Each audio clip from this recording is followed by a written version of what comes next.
Benarkah ada nabi yang masih hidup hingga kini? Menurut ajaran Islam, memang ada 4 nabi yang masih diberi kesempatan untuk hidup. Berikut daftarnya. 1. Nabi Khidir. Nabi Khidir mungkin asing bagi sebagian orang, karena namanya memang tidak masuk dalam daftar 25 nabi dan rasul yang wajib diimani. Ia sendiri dikenal sebagai sahabat Nabi Musa. Nabi Khidir sudah ada di dunia sejak tahun 322 sebelum Masehi dan diyakini masih hidup hingga kini. Dikatakan bahwa Nabi Khidir meminum ainur hayat atau mata air keabadian di bawah arahan Allah. Hal ini yang membuatnya berumur panjang. Adapun tugas yang diberikan Allah kepadanya, yakni memberikan petunjuk serta pelajaran mengenai hikmah kepada para wali Allah. 2. Nabi Isa. Menurut ajaran Islam, Nabi Isa dianggap masih hidup karena diangkat oleh Allah ke surga, tepatnya ketika ia hendak disalibkan. Adapun sosok yang ditangkap saat itu diketahui sebagai Yudas Iskariot, seorang murid Nabi Isa yang durhaka.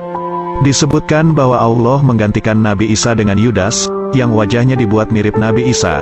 Allah menyimpan Nabi Isa di langit dan akan mengirimnya kembali ke bumi sebelum hari kiamat untuk melawan Dajjal. Di sisi lain, bukti Nabi Isa yang diyakini masih hidup terdapat dalam surat An-Nisa ayat 157.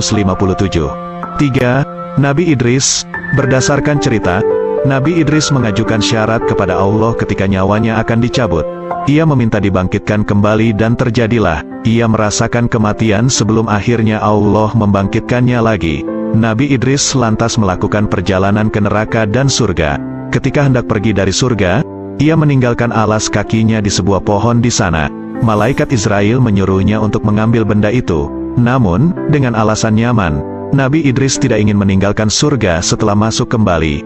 Ia pun meminta malaikat Israel membiarkannya di surga dan tetap berada di dalam surga sejak saat itu.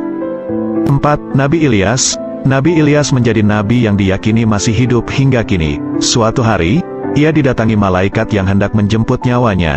Mengetahui hal itu, Nabi Ilyas merasa sedih hingga menangis karena jika meninggal, tak akan bisa lagi berzikir kepada Allah.